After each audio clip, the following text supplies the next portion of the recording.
অবশেষে দাদারা রাহুল দ্রাবিড় চলে যাওয়ার পরে বিসিসিআই সেই চেয়ারে গৌতম গম্ভীরকে হেড কোচ করে বসিয়ে দিয়েছে।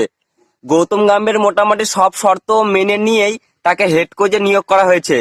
এবার বোলিং কোচ হিসেবে নিয়োগ করতে চলেছে মনি মর্কেলকে। অনেকদিন থেকে এই গুঞ্জন শোনা যাচ্ছিল যে ইন্ডিয়া টিমের বোলিং কোচ হিসেবে মনি মর্কেলকে নিয়োগ করা হতে পারে। এবার হয়তো সেই কথা সত্যি হতে চলেছে।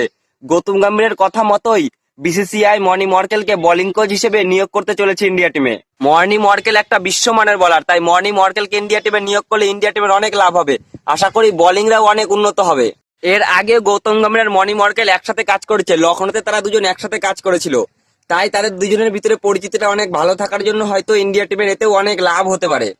অবশেষে দাদারা বিসিসিআই তো গৌতম গম্ভীরের সব শর্ত মেনে নিল। এবার দেখার বিষয় যে গৌতম গম্ভীর ইন্ডিয়া টিমকে কতটুকু কি দিতে পারে, প্লেয়ারদেরকে দিয়ে কি করিয়ে নিতে পারে, প্লেয়ারদের কতটা উন্নত করাতে পারে, আর সামনে কতগুলো ট্রফি ইন্ডিয়াকে জিতাতে পারে। পরবর্তী ওয়ানডে বিশ্বকাপ আমরা জিততে পারি কিনা সেটাও দেখার বিষয়। আর আশা করছি যে অবশেষে যাই হোক না কেন ইন্ডিয়া টিমের জন্য সামনে ভালো কিছু অপেক্ষা করছে।